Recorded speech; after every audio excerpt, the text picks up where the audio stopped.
आणि आता पाहणार आहोत दिवसभरातील टॉप 9 राजकीय बातम्या। प्रकाश आंबेडकर यांच्या नेतृत्वातील वंचित बहुजन आघाडीला अखेर महाविकास आघाडीमध्ये स्थान। महाविकास आघाडीकडून अधिकृत पत्रक जारी। वंचितच्या मागण्या महाविकास आघाडीच्या नेत्यांकडून मान्य झाल्याची माहिती। महाविकास आघाडीकडून अद्याप कुठलंही पत्र मिळालं नाही। पत्र मिळाल्यावर बोलेन, प्रकाश आंबेडकरांकडून प्रतिक्रिया। महाविकास आघाडीच्या बैठकीमध्ये वंचित बहुजन आघाडीचा अपमान झाल्याचा आरोप। 1 तास आम्हाला बाहेरच बसवलं। वंचितचे डॉक्टर पुणकर यांचा आरोप। ही अपमानास्पद वागणूक। आम्ही निर्णय घ्यायला सक्षम। वंचितचा महाविकास आघाडीला इशारा।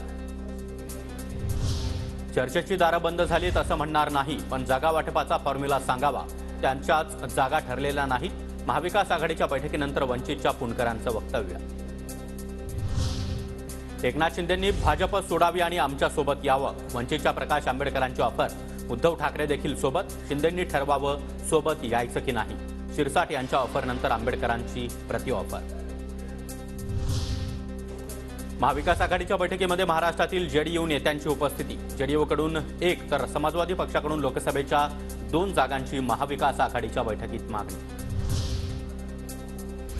वंचित बहुजन आघाडी पुढच्या बैठकीमध्ये महाविकास आघाडीसोबत असेल।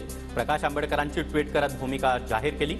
आमचं प्राधान्य आरएसएस आणि भाजपला हरवणं आहे, मात्र वंचितच्या उपाध्यक्षांना महाविकास आघाडी बैठकीमध्ये योग्य वागणूक दिली गेली नाही असं म्हणत लगावला टोला। खिचडी घोटाळा प्रकरणामध्ये संजय राऊत यांची चौकशी संपली। संदीप राऊत यांची चौकशी संपली। माझ्यावरील आरोप चुकीचे। संदीप राऊतांची प्रतिक्रिया। चौकशी आधी संजय राऊत आणि संदीप राऊतांमध्ये चर्चा। 2024ला सरकार बदलणार असल्यानं कारवाई। त्यांना श्रीरामही वाचू शकणार नाही।